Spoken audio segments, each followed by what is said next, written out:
guys, thanks for tuning in. This is US Agent 27. I'm back with another Marvel Legends review.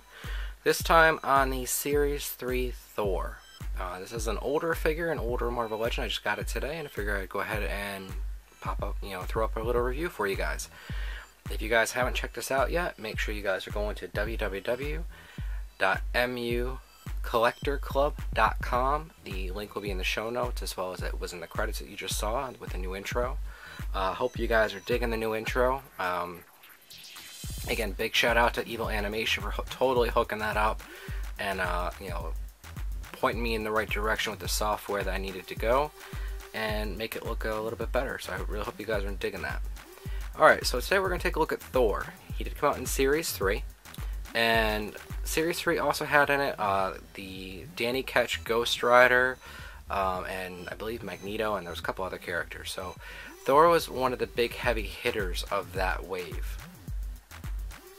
So overall, let's take a look at the paint detail on Thor. And we're not going to start off with a figure, we're going to start off with his accessory that he came with. I don't have the base that he came with. That was not included with my purchase. So we're going to take a look at the hammer that he comes with. So I'm going to set Thor down for a second, and we're going to take a look at the hammer. Now the hammer that he comes with is really, really detailed. I'm going to do a quick 360. Okay.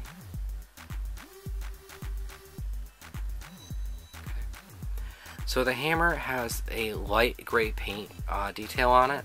And the hammer itself has some almost like battle scarring.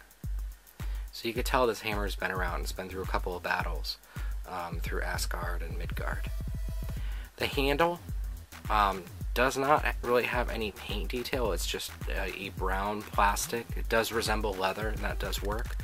This part of the handle is a harder plastic. It's not like the newer Marvel Legends Thor that we just got, where the bottom of the handle is kind of flexible. With that being said, we're going to go ahead and compare this hammer to the hammer that came with the Return of Marvel Legends Thor. So give me 1 second to grab that. Alright, so here we have the two hammers. I'm going to see if I can get the light better. There we go. So I'll give it 360 just to kind of compare. So this hammer has almost like a silver paint wash on the hammer itself, and I actually prefer this over this. So probably what I'll do is when I get time, I'm actually going to repaint this one to look more like this one. But that's just me. And then on this hammer, again, there was the handle. It's a rubbery plastic. You can move it around, bend it. And there's no paint detail here either. But anyway, that's another review for another day. We're going to review this Thor, well, this hammer today. So I'm going to put the hammer down. Let's go ahead and get down to Thor. First thing I want to stress to you guys is this figure is big. Let me just kind of zoom out a little bit.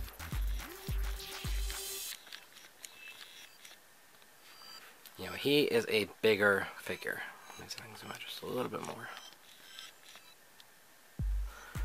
So he's a bigger figure. He stands pretty well on his own. Right now, where I'm set up, I can't stand him on his own. My normal setup is being occupied at the moment, so I had to, try something new. I did want to kind of get this up there since I did get the figure today. I want to get this posted as soon as possible. So first thing we're going to talk about is paint detail. Starting with the head. Let me zoom in just a little bit. If it gets blurry, I do apologize, but I think it's going to be okay. So starting with the head, just zoom out just a little bit. There it goes. The helmet looks like it was painted black, and it has like a silver dry brushing paint wash on it. The helmet looks great. I can't stress that enough. I mean, the helmet definitely, it looks like Thor's helmet. There's no doubt about it. So the helmet definitely looks great. The wings on the side of his helmet, I'm trying to see if the camera will pick this up.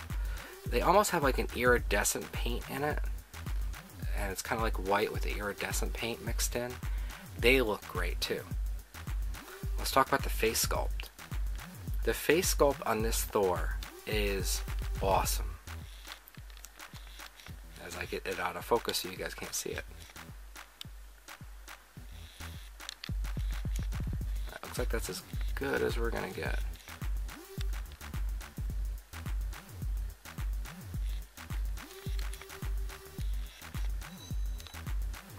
His face sculpt is awesome. Thor has like blue eyes. He looks mean with his face sculpt, and that's how Thor should look. I mean, Thor is a god. You know, he should look like a badass. So moving down the figure, we're onto his chest. He's got just a plain black chest piece, and then the blue, I don't know what you call them, round circles on his chest. Those have like a blue iridescent paint in it with a little flecks mixed in. It looks really nice. His buckle is painted in. It has a little bit of weathering inside where the T is for Thor. His legs have a little bit of like shading on the blue. You can barely see it's there, but you can see it up close when you have the figure in hand. Moving down his legs, the boot cuffs at the top here, these are painted with like a flat black, and this is actually textured. You know, that's textured. I mean, that is an amazing amount of detail to put into a figure. On his legs,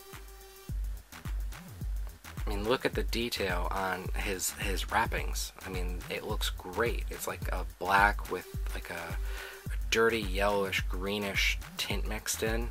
It looks awesome. On his arms, he doesn't really have a lot of shading on the flesh color. It almost has a plasticky look. The camera's not really picking it up, but you know, it still looks great. It looks very, very impressive. On the back, if we look at his hair has some paint detail mixed in there. Looks like some yellows and some light browns with like a little bit of dry brushing, so that looks great too. His cape, and I'm just trying to see if the camera will get this, has some like some dry brushing mixed in. I don't know how exactly they did it, but it definitely looks like it has some extra colors in there. I mean, the cape is really, really, you know, awesome on this figure.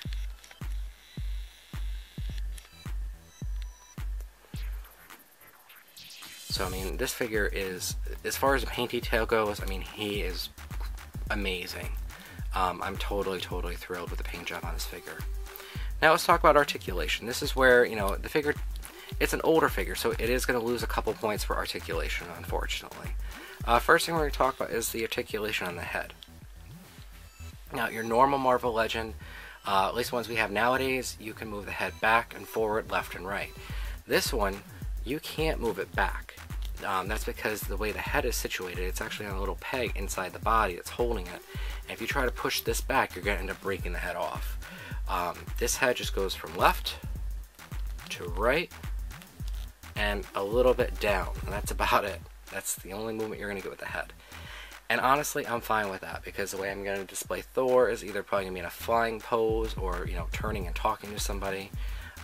He doesn't necessarily need to be looking up or anything like that. I can make that work. As far as his chest goes, if you guys see, he does not have an ab crunch.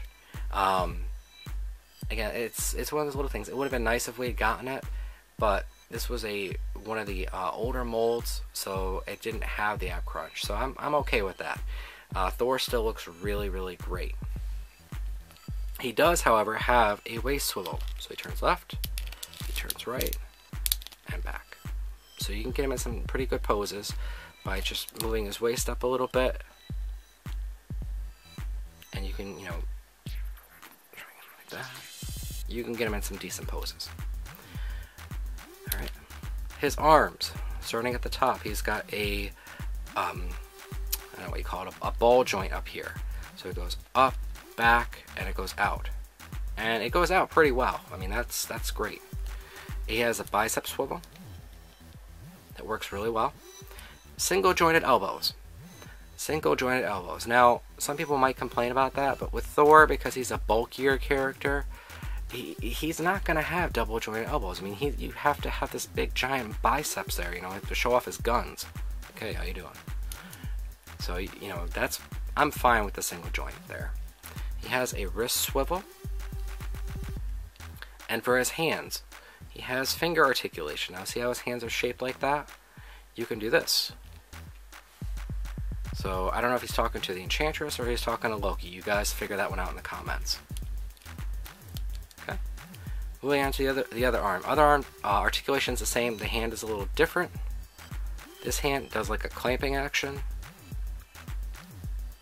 So he can kind of hold his hammer. Let me just show you what that looks like. So he put his hammer in his hand and he can clamp down on it.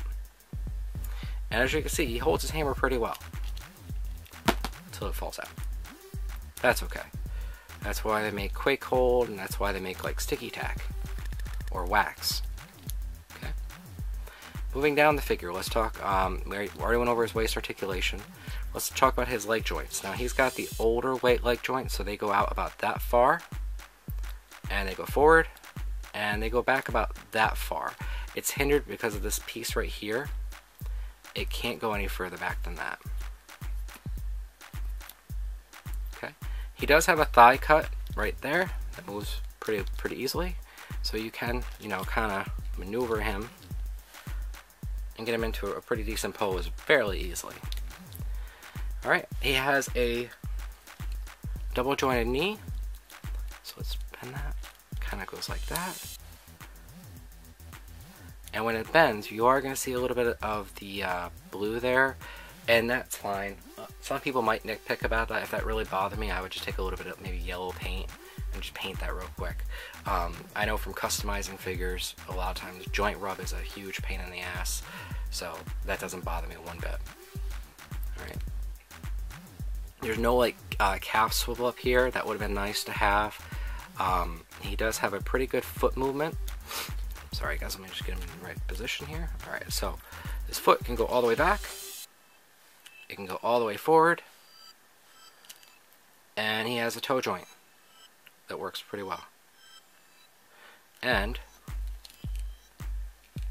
let's see if I can get this right. Sorry for the movement. He has a little bit of ankle movement, a little bit of ankle pivot. That helps when you're trying to pose your figure. That ankle pivot is very, very important. I'm really glad on the newer Marvel Legends that they're putting that in. That works out very well. And that's basically all of his articulation. I don't think I missed anything. This is actually the second time I'm recording this. The first take I took, I wasn't sitting when I was recording this, and my knees kept giving out, and I was like moving all around. So I decided to re-record it and add a couple of things. So now that we've taken a look at this Thor, I want to show you guys a quick comparison of him with the Return of Marvel Legends Thor. So I'm going to zoom out just again. So here are the two Thors. In my opinion, both figures are great. This is a more classic looking Thor, so he would definitely go in my classic Avengers display. The modern Thor is also great in his own right, and he will get his own review when I get a chance. But if I had to pick between the two right now, I'd probably pick this one. They stand about the same height. Again, it's kind of hard where I'm situated, but they do stand kind of about the same height. Gotta put them back to back.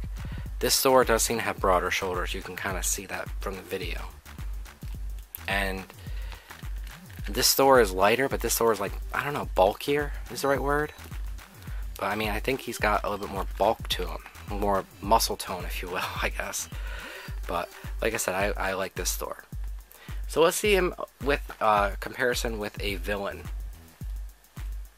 So the villain I'm going to show you guys is Thunderball. Thunderball was in one of the newer Marvel Legends. He is a bigger, bulkier mold. So I think this will be a great comparison. And you can kind of see Thor stacks up, which is great. I mean, he should stack up. And they're about the same height. Thunderball's legs straighten out. So you could easily have Thor going up against Thunderball, you know, and be a good matchup. Okay. Alright guys, well that is my review for the Marvel Legends Series 3 Thor. big special thank you to Shockwave for selling me this figure. I really appreciate it. Thank you, bro. And I hope you guys enjoyed the review. I'll catch you later.